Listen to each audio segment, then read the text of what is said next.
ಯಾವತ್ತೂ ಕಲಿಯುವುದನ್ನು ನಿಲ್ಲಿಸಬೇಡ, ಏಕೆಂದರೆ ಜೀವನ ಎಂದಿಗೂ ಕಲಿಯುವುದನ್ನು ನಿಲ್ಲಿಸುವುದಿಲ್ಲ. ಹೆಲೋ ಎಲ್ರಿಗೂ, ಇವತ್ತು ಸಂಡೇ ಮಾರ್ನಿಂಗ್. ನಾನು ನಿಮ್ಮ ಪ್ರೀತಿಯ ವೇದಿಕಾ ಗೌಡ. ನಮ್ಮ ಡೈಲಿ ರೂಟೀನ್ ಅಂತೆ ನಾವಿವತ್ತು ವಾಕಿಂಗ್ ಹೋಗಿದ್ವಿ. ಸೂರ್ಯನಿಗೆ ನಮಸ್ಕಾರ ಮಾಡಿ ಪ್ರೇ ಮಾಡ್ಕೊಬಂದ್ವಿ. ನಾಯಿಗೆ ಪಕ್ಷಿಗಳಿಗೆಲ್ಲ ಆಹಾರ ಹಾಕಿದ್ವಿ. ಮತ್ತು ನಮ್ಮದು ಕೂಡ ಇದೆ ಅಲ್ವಾ, ನಮ್ಮ ಫ್ಯಾಮಿಲಿ ಮೆಂಬರ್ ಗ್ರೇ, ಇವನ ಹೆಸರು Grey. He is also a family member. ಮತ್ತು ಇವನು ನಾವು ಅಲ್ಲ, ನಮ್ಮ ಅಕ್ಕ ಇದ್ದಾರೆ, ಅವ್ರು ಸಾಕ್ತಿರೋದು. ಆದರೆ ಇವನು ನಮ್ಮ ಜೊತೆನೇ ಇರ್ತಾನೆ. ಅವನು ಲಿಶಾಂತ್ಗೂ ತುಂಬ ಅಟ್ಯಾಚ್ಮೆಂಟ್. ಅವನಿಗೆ ಅವರಿಬ್ಬರಿಗೂ ತುಂಬ ಆಟ ಆಡ್ತಾ ಇರ್ತಾರೆ. ಲಿಶಾಂತ್ ಹೇಳಿದ ಮಾತೆಲ್ಲ ಕೇಳ್ತಾನೆ ಗ್ರೇ. ಅವನಿಗೆ ಗ್ರೇ ಅಂದರೆ ತುಂಬ ಇಷ್ಟ ಲಿಶಾಂತ್ಗೆ ಕೂಡ ಗ್ರೇ ಅಂದರೆ ತುಂಬ ಇಷ್ಟ. ನಮ್ಮೆಲ್ಲರಿಗೂ ಇಷ್ಟ. ಅವನು ನಮ್ಮ ಫ್ಯಾಮಿಲಿ ಮೆಂಬರ್. ಲಿಶಾಂತ್ಗೆ ಈ ಥರ ಜಿಮ್ನಾಸ್ಟಿಕ್ ಈ ಥರದ್ದೆಲ್ಲ ಸರ್ಕಸ್ ಮಾಡೋದಂದರೆ ಅವ್ನಿಗೆ ತುಂಬ ಇಷ್ಟ. ಇದೆಲ್ಲ ಅವನು ನಮ್ಮ ಪಪ್ಪಾಯಿಂದ ನೋಡಿ ಕಲ್ತ್ಕೊಂಡಿದ್ದು. ನಮ್ಮ ಪಪ್ಪನೂ ತುಂಬ ಮಾಡ್ತಾರೆ ಈ ಥರ ಜಿಮ್ನಾಸ್ಟಿಕ್ಸ್ ಎಲ್ಲ. ಅವರಿಂದ ನೋಡಿ ಇವನು ಕಲ್ತ್ಕೊಂಡ. ಅವನಿಗೆ ಈ ಥರ ಮಾಡೋದು, ಎಲ್ರಿಗೂ ತೋರಿಸೋದು, ಅವನಿಗೊಂಥರ ನಾನು ಈ ಥರ ಮಾಡ್ತೀನಿ ಅಂತ ತೋರಿಸ್ಕೊಳ್ಳೋದು, ಮತ್ತು ಈ ಥರದ್ದೆಲ್ಲ ಅವ್ನಿಗೆ ತುಂಬ ಇಷ್ಟ ಆಗುತ್ತೆ. ಅವನಿಗೆ ಈ ಥರ ಮಾಡೋದು, ಹೊಸದು ಈ ಥರದ್ದೆಲ್ಲ ಕಲಿಯೋದು. ಸೊ ಅವನಿಗೂ ಬರುತ್ತೆ ಅಲ್ವಾ, ಅವನಿಗೂ ಟ್ಯಾಲೆಂಟ್ ಇದೆ ಅನ್ನೋ ತೋರಿಸ್ಬೇಕು ಅಲ್ವಾ.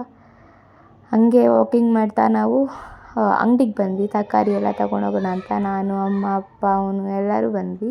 ನಾನಿವತ್ತು ಎಗ್ ಫ್ರೈಡ್ ರೈಸ್ ಹೇಗೆ ಮಾಡೋದು ಅಂತ ನಿಮ್ಗೆ ಹೇಳ್ಕೊಡ್ತೀನಿ.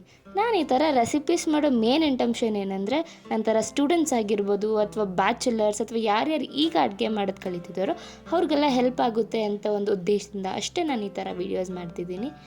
ಮತ್ತು ನನ್ನ ಚಾನಲ್ನ ಯಾರ್ಯಾರನ್ನ ಸಬ್ಸ್ಕ್ರೈಬ್ ಮಾಡ್ಕೊಳ್ಳಿಲ್ವೋ ಅವರು ಪ್ಲೀಸ್ ಸಬ್ಸ್ಕ್ರೈಬ್ ಮಾಡ್ಕೊಳ್ಳಿ. ಇಷ್ಟ ಆದರೆ ಲೈಕು, ಶೇರ್, ಕಮೆಂಟ್ ಮಾಡಿ.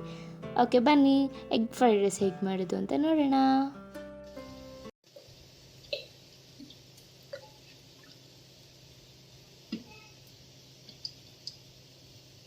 ಫಸ್ಟು ಎಣ್ಣೆ ಹಾಕಿದ್ದೀನಿ. ಈಗ ಸ್ವಲ್ಪ ಜೀರಿಗೆ,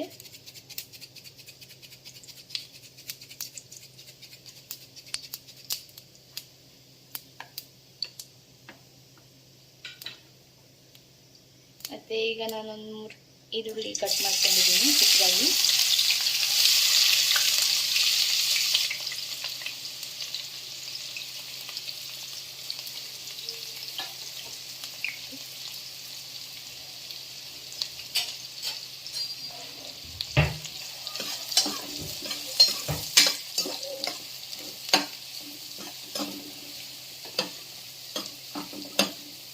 ಮತ್ತು ಈಗ ಸ್ವಲ್ಪ ಕರ್ಬೇವಿನ ಸೊಪ್ಪು,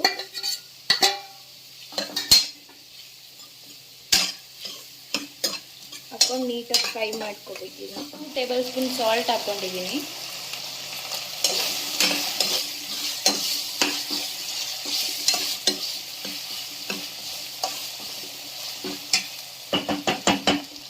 ಈಗ ಸ್ವಲ್ಪ ಫ್ರೈ ಆದಮೇಲೆ ಶುಂಠಿ ಬೆಳ್ಳುಳ್ಳಿ ಪೇಸ್ಟ್ ಹಾಕ್ಕೊತಿದ್ದೀನಿ. 1.5 ಸ್ಪೂನ್ ಬರುತ್ತೆ.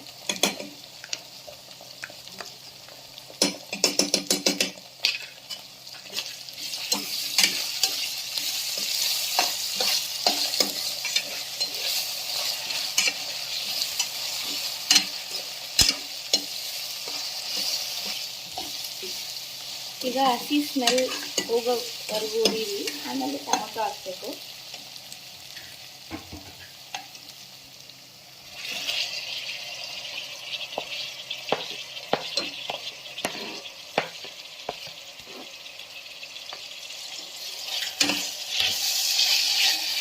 ಇದನ್ನೀಗ ನೀಟಾಗಿ ಫ್ರೈ ಮಾಡ್ಕೊಳ್ಳಿ.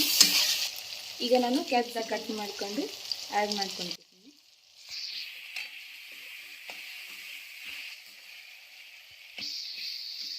ಕ್ಯಾಬೇಜ್ನ ನಾನು ಚಿಕ್ಕದಾಗಿ ಕಟ್ ಮಾಡಿಕೊಂಡು ಆ್ಯಡ್ ಮಾಡ್ಕೊತಿದ್ದೀನಿ. ಇದೆಲ್ಲ ಆಪ್ಷನಲ್. ಈಗ ನಾನು ಒಂದಷ್ಟು ಗರಂ ಮಸಾಲ ಹಾಕ್ಕೊತಿದ್ದೀನಿ.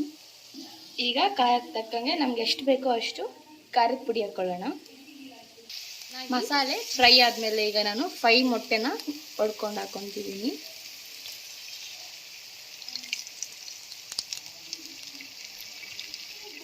ಈಗ ಇದನ್ನು ನೀಟಾಗಿ ಮಿಕ್ಸ್ ಮಾಡ್ಕೊಳ್ಳಿ.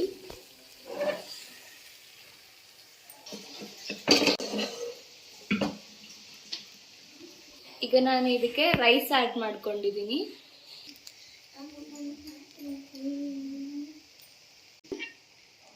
ಒಂದು ಸ್ಪೂನಷ್ಟು ಬ್ಲ್ಯಾಕ್ ಸೋಯಾ ಸಾಸ್ ಹಾಕ್ತಿದ್ದೀನಿ.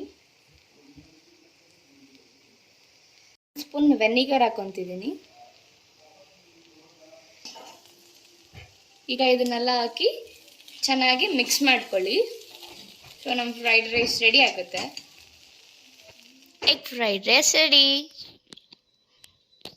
ಇವತ್ತೆಲ್ಲರೂ ಈಚೆ ಹೋಗ್ತಿದ್ದೀವಿ. ನಾನು, ಅಮ್ಮ, ಅಪ್ಪ, ಅಪ್ಪು, ಅಕ್ಕ ಮತ್ತು ಆಂಟಿ, ಅಂದರೆ ಅಕ್ಕ ಅವರಮ್ಮ. ಅವರು ನನ್ನ ಆಂಟಿ ಅಂತ ಕರಿತೀನಿ. ಸೊ ಅವ್ರ ಹೆಸರು ಹೇಮಾ ಮತ್ತು ನನ್ನ ಅಕ್ಕ ಹೆಸರು ಶ್ವೇತಾ. ಇಷ್ಟೋ ಜನ ಹೋಗ್ತಿದ್ದೀವಿ. ನಾವು ಎಲ್ಲಿಗೆ ಹೋಗ್ತಿದ್ದೀವಿ ಇವತ್ತು ಅಂದರೆ ನಮ್ಮ ಅಪ್ಪನ ಫ್ರೆಂಡ್ ಅವ್ರ ಮಗಳು ಮೆಚ್ಯೂರ್ಡ್ ಆಗಿದ್ದರು. CC ಕ್ಲಾಸಿಕ್ ಅಂತ ಹೋಟೆಲಲ್ಲಿ ಅವ್ರು ಫಂಕ್ಷನ್ ಇಟ್ಟಿದ್ರು. ಇವತ್ತು ನಾನ್ ವೆಜ್ ಬೇರೆ ಅಲ್ಲಿ ಮಾಡ್ತಿದ್ರು. ಸೊ ಬಿಡದೇ ಇರ್ತೀವ ಎಲ್ಲರೂ ಹೋದ್ವಿ. ಚೆನ್ನಾಗಿತ್ತು ಊಟ ಅಲ್ಲಿ. ಆದರೆ ಏನಂದರೆ ಅಲ್ಲಿ ರಶ್ ಗೊತ್ತಾಗುತ್ತೆ ಮುಂದೆ ನೋಡಿ ನಿಮಗೆ ಹೆಂಗಿತ್ತು ಅಂತ. ತುಂಬ ಜನ ಇದ್ದರು. ಒಂಥರ ಅಷ್ಟು ಜನ ಒಂದೇ ರೂಮಲ್ಲಿ ಕೂಡಾಕಿರೋ ಥರ ಇತ್ತು. ಆದರೆ ಊಟ ಚೆನ್ನಾಗಿತ್ತು. ಹೋಟೆಲ್ ಕೂಡ ಹೋಗ್ಬೇಕಾದ್ರೆ ಸೈಲೆಂಟಾಗಿ ಒಂಥರ ಚೆನ್ನಾಗಿತ್ತು ಹೋಗ್ಬೇಕಾದ್ರೆ. ಆದರೆ ಅವರ ಹಾಲ್ ಒಳಗಡೆ ಹೋದ್ಮೇಲೆ ತುಂಬಾ ಸಫಗೇಟ್ ಆಗಿಬಿಡ್ತು. ಹಂಗಿತ್ತು ಅಲ್ಲಿ. ತುಂಬ ಜನ ಇದ್ದರು ಅಲ್ಲಿ. ನಮ್ಗೆ ಗೊತ್ತಿರಲಿಲ್ಲ ಆ್ಯಕ್ಚುಲಿ ಎಲ್ಲಿ ಮಾಡ್ತಿದ್ದಾರೆ ಅಂತ. ನಾವು ಲಿಫ್ಟಲ್ಲಿ ಹೋಗೋಣ ಅಂತ ಸೇರಿ ಹೋಗಿದ್ರೆ ಅಲ್ಲಿ ಆಮೇಲೆ ಬೇರೆ ಯಾರೋ ಇಳಿದು ಬರ್ತಿದ್ರು. ಆವಾಗ ಗೊತ್ತಾಯಿತು. ಅವ್ರು ಹೇಳಿದ್ರು ಅಲ್ಲಿ ಇದೆ ಫಂಕ್ಷನ್, ಫಸ್ಟ್ ಫ್ಲೋರಲ್ಲಿ ಇರೋದು ಅಂತ ಹೇಳಿದ್ರು. ಸೊ ನಾವು ಫಸ್ಟ್ ಫ್ಲೋರ್ಗೆ ಹೋದ್ವಿ. ಅಲ್ಲಿ ಹೋಗ್ತಾ ಸೌಂಡ್ ಸ್ಟಾರ್ಟ್ ಆಯಿತು. ತುಂಬ ಜನ ಇದ್ದರು ಅಲ್ಲಿ. ತುಂಬ ಜನ ಇದ್ದರು ಅಂದರೆ ಹಾಲ್ ಸೈಜ್ ಒಂದು ಸ್ವಲ್ಪ ಮೀಡಿಯಮ್ ಆಗಿತ್ತು. ಸೊ ತುಂಬ ಜನ ಹೋಗಿದ್ರಿಂದ ಒಂದು 500 ಅಷ್ಟು ಗೊತ್ತಿಲ್ಲ, ಅಷ್ಟು ಪೀಪಲ್ಸ್ ಇದ್ದರು. 500 to 600 ಅಷ್ಟರಲ್ಲೇ ಇದ್ದರು ಪೀಪಲ್. ತುಂಬ ಜನನೇ ಇದ್ದರು. ಆಮೇಲೆ ಹೋದ್ವಿ. ಅಲ್ಲಿ ನೋಡಿದ ತಕ್ಷಣ ತುಂಬ ಶಾಕ್ ಆಯಿತು. ಮತ್ತೆ ಅಷ್ಟು ಜನ ಇದ್ದಾರೆ ಅಂತ ಫೋಟೋ ತೆಗೆಸ್ಕೊಂಡ್ವಿ. ನಮಗೆ ಮಾತೆ ಅಷ್ಟು ನಾವು ಮಾಡಿದ್ವಿ. ಮತ್ತು ಅಲ್ಲಿ ತುಂಬ ವೆರೈಟಿ ಆಫ್ ಫುಡ್ಸ್ ಮಾಡಿದ್ರು. ಚೆನ್ನಾಗಿತ್ತು ಎಲ್ಲ ಫುಡ್ಡು. ವೆಜ್ಜು ನಾನ್ ವೆಜ್ಜು ಎರಡೂ ಮಾಡಿದರು. ತುಂಬ ಚೆನ್ನಾಗಿತ್ತು. ನಾವು ಎಲ್ಲಿ ಖಾಲಿ ಇತ್ತು ಅಲ್ಲಿ ಫಸ್ಟ್ ತಿಂದ್ಬಿಟ್ಟು ಆಮೇಲೆ ಬೇಕಾದ್ರೆ ಹೋಗಿ ಹಾಕ್ಸ್ಕೊಳ್ಳೋಣ ಅಂತ ಗುಲಾಬ್ ಜಾಮೂನ್ ಆಗಿರಲಿ, ಐಸ್ ಕ್ರೀಮು, ತುಂಬ ವೆರೈಟಿ ಮಾಡಿದರು. ವೆಜ್ಜು ನಾನ್ ವೆಜ್ಜು ತುಂಬ ಚೆನ್ನಾಗಿ ಮಾಡಿದರು. ಹುಡುಗಿ ಕೂಡ ಒಂದಿನ ಕೂಡ ಚೆನ್ನಾಗಿ ರೆಡಿ ಮಾಡಿದ್ರು. ಚೆನ್ನಾಗಿದ್ರು ಹುಡುಗಿ ಕೂಡ.